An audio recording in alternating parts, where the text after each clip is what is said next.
Hello, in this video I'm going to show you how to reboot DOOGEE Blade 20 Max.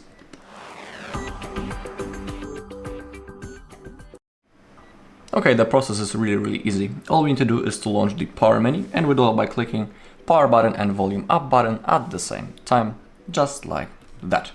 As you can see, the power menu appears, and I'll simply tap on the restart function.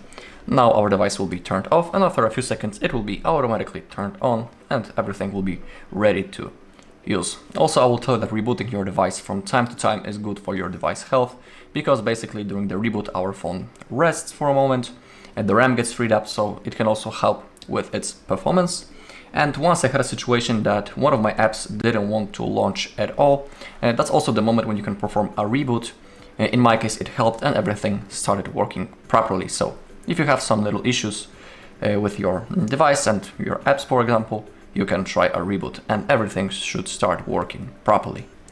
Alright, and that's all in this video. Thank you all for watching. If you found this video helpful, please leave a like, comment and subscribe.